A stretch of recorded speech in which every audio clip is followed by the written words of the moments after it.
메리 크리스마스. 서로 인사합시다. 메리 크리스마스.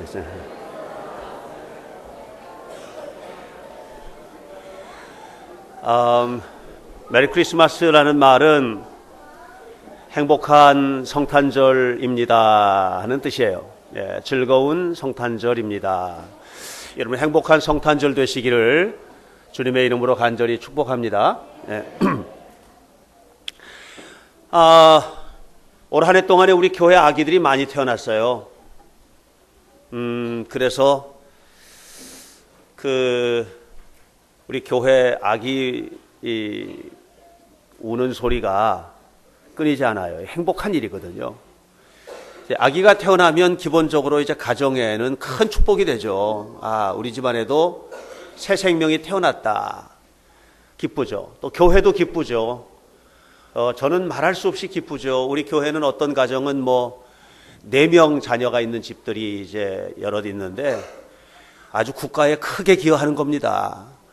앞으로 나라에서는 이 3명, 4명 낳는 집들은 크게 상을 줘야지 되지 않을까 하는 그런 생각을 합니다. 출산율이 끊임없이 감소하고 있거든요.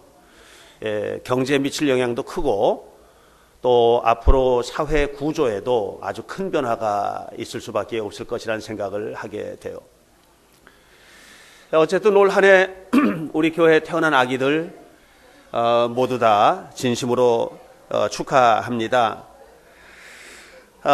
이제 얼마 안 있으면 또 태어날 아기들 많죠. 우리 안사무엘 전도사님네도 2월 달에 아기가 태어나고요. 그리고 계속해서 아기들이 이제 태어나게 될 텐데 이렇게 한 아기가 태어나는 것은 가정의 기쁨이고 또 교회의 기쁨이 됩니다. 오늘 성경은 특별한 아기의 탄생에 관한 이야기를 하고 있어요. 근데 그 아기의 탄생은 그 가정의 기쁨이고 또 가문의 기쁨이고 그 동네의 기쁨을 뛰어넘어서 온 백성에게 미칠 큰 기쁨의 좋은 소식이라고 이렇게 이야기를 했습니다. 다시 말하면 그 아기의 탄생은 그냥 단순하게 한 아기의 탄생이 아니고 그 집에 어떤 한 생명이 태어난 사건이 아니라 온 인류가 기뻐할 탄생이라는 거죠. 그래서 온 백성에게 미칠 큰 기쁨의 아기이고 또 좋은 소식으로 이 땅에 오셨다고 이야기를 하고 있습니다. 전사들이 누가복음 2장 10절에서 온 백성에게 모든 사람들에게 미칠 큰 기쁨의 좋은 소식이라고 말한 이 아기 탄생에 관한 이야기, 예수님의 탄생에 관한 이야기는 남녀를 차별 없이 어린아이와 노인을 초월해서 흑인과 백인이든 민족과 역사를 뛰어넘어서 그리고 가난한 자나 부유한 자를 뛰어넘어서 모든 사람들에게 그분의 오심은 큰 기쁨의 소식이라는 거죠. 여기 앉아서 자유롭게 예배하고 있는 우리에게나 또 때로는 이 시간에도 그 자유를 잃어버리고 살고 있는 저 북녘 땅에 있는 이들이나 또 감옥에 있는 사람들에게까지도 큰 기쁨의 좋은 소식으로 오셨다는 것입니다. 도대체 예수님이 이 땅에 오신 사건이 무엇이길래 예수님의 탄생이 큰 기쁨의 소식일까? 그분의 오시는 것이 왜 좋은 소식일까? 끝없이 좋은 소식일까? 오늘 성경은 우리에게 2가지 얘기해주고 있어요. 첫 번째는 예수님께서 이 땅에 오신 사건이 21절에 보니까 모든 백성을, 모든 인류를 그 죄에서 구원해 주시기 위해서 오신 분이기 때문이라는 거예요. 그를 믿는 모든 사람들이 바로 이 예수님 때문에 죄에서 구원을 받게 될 것이라는 이야기를 하고 있어요. 아들을 낳으리니 이름을 예수라 하라. 이는 그가 자기 백성을 그들의 죄에서 구원할 자이심이라. 할렐루야. 아니, 놀라운 소식이죠. 여러분, 구원이라는 게 뭡니까? 구원이라는 것은 우리가 어떤 순간에 아주 위기에 처할 때가 있잖아요. 매우 어렵고 숨막히는 상황에 처할 때가 있죠. 바로 그런 위기에서 건져지는 것을 구원이라고 하죠. 그래서 나 구원받았어 이렇게 얘기하죠. 여러분 기억하십니까? 삼풍백화점이 무너졌을 때 세계가 놀랐죠. 세계가. 그때 백화점에 쇼핑을 하러 들어갔던 수많은 사람들이 매몰돼서 정말 많은 사람들이 죽었는데요. 그랬는데 도대체 희망이 없다. 이제는 살아남아 있는 사람이 없을 것이라고 생각했던 바로 그 순간 17일이 지난 바로 그 시간에 한 자매가 구조가 되었죠. 박승현이라는 자매입니다. 17일 만에 그 잔해 골틈에서 살아나온 거예요. 생명이 구원을 받은 것입니다. 이번에 여러분 잘 아시다시피 세월호가 침몰했을 때 우리가 끝까지 기대했던 것은 무엇인가요? 단 한 사람이라도 구조할 수 있으면 좋겠다. 그래서 마지막 순간까지 그 희망의 끈을 놓지 않고 있었죠. 에어포켓 안에 단 한 사람이라도 있었으면 좋겠다. 근데 안타깝게도 우리의 기대에 부응하지 못하고 그 이후로는 아무도 살아나오지를 못했습니다. 죽을 병에서 이 사람은 분명히 죽을 사람인데 의사도 당신은 앞으로 6개월 또는 3개월을 넘기지 못하겠다 했는데 살아난 거예요. 이것을 병에서 구원받았다 이렇게 얘기를 합니다. 이렇게 우리가 죽음에서 구원을 받고 질병에서 구원받고 경제적으로 실패했는데 실패한 그 자리에서 새로운 어떤 구원을 받고 세워지고 하는 일들은 우리 일상에 많아요. 근데 성경은 다른 이야기를 하고 있는 거예요. 무슨 얘기하냐면은 죄에서 구원을 해주시는 분이라는 거예요. 죄에서 우리를 구원해 주신다는 말은 도대체 무슨 말일까요? 이것은 전제가 하나가 붙어요. 그것은 온 인류가 다 죄악 가운데 있다라고 하는 것이죠. 죄의 세력에 사로잡혀 있다는 거예요. 오늘 이 땅의 모든 사람들은, 아담 이후의 모든 사람들은 다 죄의 세력에 사로잡혀 있는 것이죠. 그래서 그 속에 죄가 가득하게 있는 거예요. 세계 제2차 대전이 끝난 후에 2차 대전이 끝난 후에 전범 재판이 열렸습니다. 아우슈비츠에서 유대인들이라든가 폴란드인이라든가 집시들이라든가 장애인들이라든가 이런 사람들을 600만 명이나 죽였던 책임자들을 신문을 하는 겁니다. 재판을 하는데요. 재판관들이 너무 큰 충격을 받은 거예요. 얼마나 큰 충격을 받았느냐 하면 정신을 차리지 못할 만큼, 이 재판을 지속하기 어려울 만큼의 충격을 받은 거예요. 그 충격은 뭔 줄 아십니까? 아니, 저렇게 착한 사람들이 어떻게 그런 흉악한 일을 했냐는 거예요. 재판을 하면서 대화를 하다 보니까 이 사람들이 너무 착한 사람들인 거예요. 그런데 이 사람들이 그 무서운 일을 저지른 거예요. 여러분, 우리 함께 모여 예배하는 여러분들 모두 너무 착한 분들이죠. 선하게 살려고 노력하는 분들이죠. 그런데 성경은 무슨 얘기를 하고 있느냐 하면 우리가 죄인이라는 거예요. 이 죄가 어느 순간인가 우리를 무섭게 만들지 몰라요. 사람답지 못하게 만드는 거예요. 그래서 예수님을 믿고 이 땅에 오신 예수님이 뭐하러 오셨냐면 우리 안에 있는 이 모든 죄를 다 사하고 용서받고 거룩한 하나님의 백성이 회복되도록, 하나님의 형상이 회복되도록 하기 위해서 이 땅에 오셨다는 것이죠. 여러분, 하나님과의 관계가 죽으면 죄가 살아나는 거예요. 그래서 우리는 끊임없이 하나님과 관계를 유지해야 돼요. 하나님과 끊임없이 관계를 유지하는 방법은 하나밖에 없어요. 따라서 하세요. 내가 예수님을 믿습니다. 다른 이름으로는 구원을 받을 수가 없어요. 다른 이름으로는 죄사함을 받을 수가 없어요. 우리에게 그 이름 이외에는 주신 이름이 없어요. 그러므로 여러분, 우리가 이 땅에 예수님이 오신 이유가, 첫 번째 이유가 뭐냐? 오늘 천사는 이렇게 말합니다. 모든 백성을 죄에서 구원하기 위해서 왔다는 거예요. 세계적인 신학자인 칼 바르트라고 하는 분이 계세요. 지금은 돌아가셨습니다마는. 이 칼 바르트가 연세가 높으셨는데 미국의 시카고 대학에 1961년에 시카고 대학이라는 대학에서 1년 동안을 이제 강의를 하게 됐어요. 교환 교수로 와서 특강을 하게 됐어요. 1년 동안을. 강의를 1년 동안 진행을 하고 마지막 강의가 공개 강좌로 진행이 되면서 사람들이 다 이렇게 앉아가지고 학생들과 교수들이 앉아서 이 위대한 노학자의 강의를 듣는 겁니다. 강의가 다 끝나고 난 다음에 신학대학장이 나와서 이렇게 말했습니다. 선생님께서 지금 너무 피곤하시고 또 병약하시고 힘드시기 때문에 여러분들 플로어에서 나오는 질문들을 다 응답하기는 어렵습니다. 그러니까 내가 대신해서 한 가지만 선생님께 묻고 강의를 마치려고 합니다. 그럼 사람들이 다 동의를 했어요.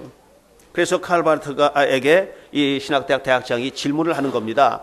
선생님은 정말 많은 책을 쓰셨고 정말 깊은 공부를 하셨고 신학적 논리를 가지고 계십니다. 그런데 선생님께서 지금까지 하셨던 그 연구와 신학적인 통찰 가운데서 가장 중요한 것을 하나만 말한다면 그건 뭘까요? 이렇게 물었습니다. 그랬더니 이 노학자가 잠깐 눈을 감고 생각을 지그시 하더니 눈을 뜨고선 이렇게 말했습니다. 네, 그것은 단 하나입니다. 그것은 하나님이 나를 사랑하신다는 것을 내가 알고 있는 것입니다. 그것은 성경에 기록되어 있습니다. 이렇게 얘기했어요. 하나님이 나를 사랑하신다는 것을 내가 알고 있는 게 중요하다는 거죠. 여러분, 하나님은 사랑이시고 그 사랑 때문에 예수님이 이 땅에 오셨다는 걸 우리가 너무 잘 알아요. 근데 잘 알고 있는데 그 정말 나를 위한 사건인지 내가 마음 깊이 받아들이고 있느냐, 이 문제는 달라요. 머리로 알고 있는 거하고 내가 그것을 마음에 깊이 알고 있는 거하고는 다른 것이라는 거예요. 예수님이 이 땅에 왜 오셨습니까? 우리의 모든 죄를 용서해 주시고 끊임없이 사랑하시고 영원까지 우리의 생명을 이끌어가기 위해서 이 땅에 오신 거예요. 그래서 성탄절, 이 예수 그리스도의 성탄절을 우리가 축하하고 함께 기뻐하는 이유는 뭐냐면 나의 죄를 용서하기 위해서 이 땅에 오신 예수님을 기쁜 마음으로 환영하는 것이에요.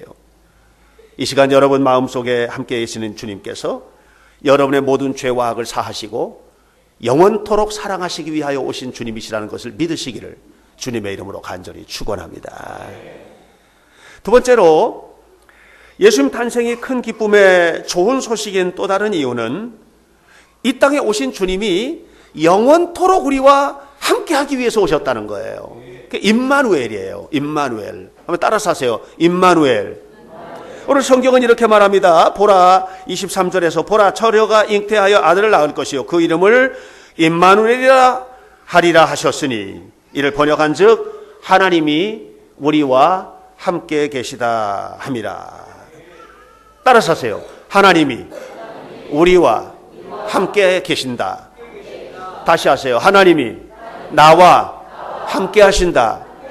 이것이 바로 임마누엘이에요. 예수님이 이 땅에 오신 이후에 모든 인류가 받은 축복 가운데 하나는 뭐냐면 하나님이 나와 함께 하시는 삶을 살 수 있게 되었다는 것입니다. 이 바로 임마누엘의 사건은 2000년 전에 유대 땅에 오신 예수님의 오신 사건을 말하는 것을 뛰어넘는 거예요. 그것은 뭐냐면 오늘도 그 주님께서 나와 함께 하신다는 것이죠. 2000년 전에 오신 예수님은 십자가에 달려 죽으시고 사흘 만에 부활하셔서 하늘로 올라가셨어요. 그리고 이렇게 약속하셨죠. 내가 성령으로 너희에게 다시 오리라. 성령으로 다시 오겠다는 거예요. 성령이 너희에게 임하게 될 것이다. 그러면 너희가 권능을 받게 될 것이다. 그 성령과 함께 나는 너희와 영원히 함께 할 거라는 약속을 요한복음과 사도행전에서 이야기를 하셨던 것입니다. 그러므로 여러분, 오늘 예수님을 믿는 모든 사람들의 마음속에, 영혼 속에 함께 하시는 것을 기억하시기를 축원합니다. 어떤 환경에 처해 있다 할지라도 주님이 함께 하심을 믿는 사람은 힘이 납니다. 어떤 환경에 있다 할지라도 주님이 내 삶의 보장이 되어 주신다는 것을 믿는 사람은 아주 강력한 힘을 가지고 살 수 있고요. 어려움을 이겨낼 수 있고 삶을 극복할 수 있고 위기를 넘어설 수 있고 죽음도 두렵지 않은 거죠. 이런 삶을 우리가 살아야만 합니다. 결국은 바로 나와 함께 하시는 주님을 믿는 그런 성도들의 삶 속에 주님이 함께 하시는 거예요. 맥스 루케이도라고 하는 사람이 쓴 동화가 있어요. 어른들을 위한 아주 의미 있는 동화예요. 그 동화 중에 한 편이 크리스마스 캔들이라는 동화가 있어요. 그 크리스마스 캔들이 뭐냐면 말 그대로 크리스마스 양초. 여기에는 이제 에드워드라고 하는 이 양초 만드는 사람이 등장을 해요. 이 에드워드는 양초장이에요. 근데 이 양초장이 이 마을에 이 양초장이에게 아주 200년도 넘게 오랫동안 전해 내려오는 아주 전설과 같은 이야기가 있어요. 그건 뭐냐면 크리스마스 때가 되면 25년마다 크리스마스 때가 되면 천사가 내려오고 하나님 보내신 천사가 와서 이 양초장 에드워드가 만든 이 양초 가운데 하나를 만지고 가면 그 바로 천사가 만진 양초를 앞에 놓고 불을 켜고 기도하면 모든 소원이 이루어진다라고 하는 아주 신비로운 이야기예요. 이제 바로 그 해가 25년째 되는 해여서 동네는 들뜨기 시작합니다. 그 마을에 아주 유능하고 스마트한 신학교육을 받은 젊은 목사가 부임을 해왔는데 이 젊은 목사는 그런 거 믿으면 안 된다고 얘기를 합니다. 그러면서 에드워드와 많은 이야기들을 나눕니다. 동네 사람들은 그러나 그럼에도 불구하고 그동안에 전해 내려오던 이 사실을 믿으면서 에드워드에게 부탁을 하죠. 천사가 만지고 간 그 양초가 나는 필요하다고. 그러면서 이제 저마다 사정이 있을 거 아니에요. 만약에 여러분 한번 이 시간 생각해 보세요. 그런 양초가 정말 여러분에게 있다면 제가 이렇게 그 양초를 여러분들에게 이렇게 선물해 드린다면 그 양초를 앞에 놓고 뭔가를 빌겠죠. 그죠? 정말 간절한 소원들을 가지고 있지 않겠습니까? 사람들은 와서 이 양초장이에게 그 양초를 꼭 자기에게 달라고 부탁을 합니다. 그리고 깊은 밤 하나님 보내신 천사가 에드워드가 만든 양초들이 쫙 이렇게 있는데 그 양초 있는 저 이제 내려왔어요. 그리고 세 번째 줄 맨 끝에 있는 양초를 만졌어요. 그리고 가버렸어요. 에드워드는 그냥 이 두렵고 떨리는 마음으로 어찌 감당이 안 되는 겁니다. 벅찬 감격이죠. 그래서 그 양초를 뚜렷이 바라보고 아내는 여보 저 세 번째 줄 맨 끝에 있는 양초예요. 에드워드는 후들후들 떨리는 다리를 부둥켜 안고 잡고 그리고 그 양초를 가지러 가다가 잘못해서 넘어져 버린 거예요. 그래서 양초가 우르르 쏟아지면서 다 섞여버리고 말았어요. 어떤 양초가 그 양초인지 이제 모르게 된 겁니다. 아침이 되었습니다. 사람들이 와가지고 부탁을 하는 겁니다. 에드워드에게 양초를 달라고. 에드워드는 큰일 났습니다. 어떤 게 그 양초인지 모르는 거예요. 그래서 이렇게 했습니다. 양초를 하나씩 오는 사람들에게 다 나눠주면서 이건 비밀인데 당신하고 나하고만 비밀이다. 아무에게도 양초를 너에게만 줬다는 얘기를 해서는 안 된다. 이렇게 하면서 양초를 다 나눠줬어요. 드디어 크리스마스가 되었습니다. 크리스마스 예배에 이렇게 모였습니다. 그때 이 에드워드는 크리스마스 예배에 참석해서 두려운 겁니다. 이 사실이 발각나면 사람들이 나에게 나쁜 놈, 사기꾼 이렇게 손가락질할 텐데 이 손가락질을 내가 어떻게 감당할 것인가. 한 사람 말고는 전부 다 이게 다 틀렸는데 이거 어떻게 하면 좋겠나 하고 괴로워합니다. 이 젊은 목사가 예배를 드리다가 예배 중에 이렇게 묻습니다. 여러분들은 25년 동안 우리 마을에 온 이 양초의 이야기를 아실 것입니다. 그리고 그 양초를 선물 받은 분이 계실 것입니다. 오늘 이 시간에 그 양초를 선물 받은 분의 아마 간증을 들어볼 텐데 그때 에드워드는 두려운 마음으로 눈을 감아버립니다. 왜냐하면 이제 올 것이 왔거든요. 자, 그렇게 이야기하면서 이 목사님이 이야기합니다. 바로 그분은 손을 들고 간증을 해주시길 바랍니다 하고 얘기를 합니다.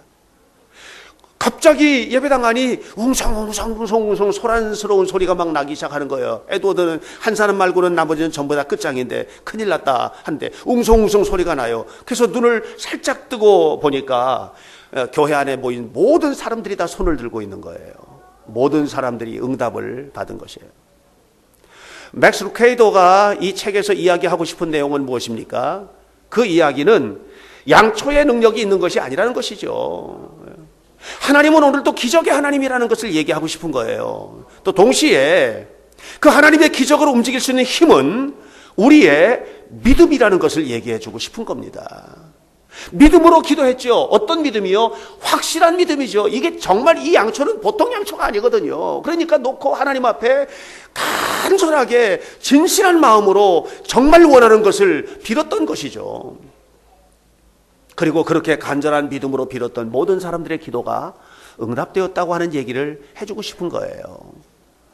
사랑하는 성도 여러분, 오늘도 하나님은 기적의 하나님입니다. 2000년 전에 오신 예수님은 오늘 우리 가운데 오십니다. 그 주님께서 우리 가운데 오셔서 하시고자 하시는 일은 무엇입니까? 그것은 여러분과 함께 하겠다는 것이죠. 위기 속에도 함께 하시겠다는 것이죠.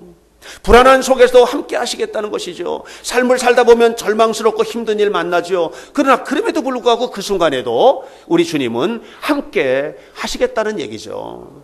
주님은 오늘 우리 가운데 함께 하심을 믿으시기를 주님의 이름으로 간절히 축원합니다. 사랑하는 성도 여러분, 오늘 2014년 성탄절을 맞이했습니다. 2014년 성탄절을 맞이하는 우리들의 마음에 간절한 소원이 있다면 그것은 무엇입니까? 오 주님 나와 함께 하옵소서 아니겠습니까? 그러나 여러분 아셔야 됩니다. 이미 함께 하심을 기억하시기를 주님의 이름으로 축원합니다. 따라서 하십시오. 하나님이 나와 함께 하십니다. 옆에 사람 보십시오. 하나님이 당신과 함께 하십니다. 함께 하시는 것을 믿으시기를 주님의 이름으로 축원합니다. 예수님은 2000년 전에 이 땅에 오셨습니다. 2000년 전 성탄절, 그것은 바로 이 땅에 오신 예수님을 축하하는 날이죠. 그러나 여러분 분명히 아셔야 됩니다. 2000년의 역사를 뛰어넘어 주님은 다시 한번 오늘 우리의 심령 속에 함께 하심을 기억하시기를 축원합니다. 이것은 놀라운 기적입니다. 가장 놀라운 기적입니다. 하나님이 이미 내 안에 계시다고 하는 것보다 더 큰 기적은 없는 것입니다. 그러므로 여러분 이제 자신감을 가지고 세상으로 나아가십시오. 그리고 세상에 나가서 힘있게 살아가는 성도들이 되시기를 주님의 이름으로 간절히 축원합니다. 오늘 교회에서 선물 드릴 거예요. 아이들에게도 선물을 주려고요. 아주 맛있는 간식과 과자를 선물로 줄 거예요. 오늘 관현악단에게도 선물을 좀 주려고 그래요. 꼭 받아가시기 바랍니다. 작년에도 받았던 학생용 최고급 샴푸를 주겠어요. 여러분 성도 모든 분들에게도 선물 드리려고 합니다. 2015년 365일을 선물로 드리려고요. 그래서 달력을 여러분들에게 드릴 겁니다. 여러분 그러나 오늘 제가 여러분에게 드리고 싶은 진짜 선물은 무엇이냐 하면 달력이나 또 맛있는 과자나 샴푸나 아니면 크리스마스 카드나 이런 것이 아니고 예수님이죠. 저는 여러분 이 시간에 모두에게 예수님을 선물로 드립니다. 예수님과 함께 돌아가시기를 바랍니다. 예수님과 함께 살아가시기를 바랍니다. 예수님과 함께 올 한 해를 마무리하시길 바랍니다. 그리고 예수님과 함께 시작하는 2015년이 희망과 축복의 해가 되시기를 간절히 바랍니다. 여러분 안에 다시 태어나신 예수님, 2000년 전에 오셨던 말구육간의 예수님이 아니라 영광스러운 성령으로 오늘 우리 안에 다시 오신 예수님, 그 주님 때문에 여러분의 삶은 황홀해지기를 바라고 여러분의 인생은 복되게 되기를 바라고 우리의 모두의 삶 속에 하나님의 영광이 가득하시기를 간절히 축원합니다. 기도하겠습니다. 거룩하신 아버지 하나님, 예수님이 이 땅에 오신 것을 축하하고 축복하는 이 아름다운 성탄 예배에 우리 주님께서 친히 함께 하심을 감사합니다. 이 시간 우리 모두의 삶 속에 함께 하시는 주님 영원토록 함께 하시고 우리 모두에게 아름다운 복을 내려주시되 하나님의 영광, 하나님의 은혜, 하나님의 사랑이 가득한 삶을 살게 하옵소서. 우리의 모든 죄를 사하시고 영원까지 함께 하사 놀라운 복이 우리 모두의 삶 속에 이루어지도록 축복해 주옵소서. 우리 구주 예수 그리스도의 이름으로 기도하옵나이다. 아멘.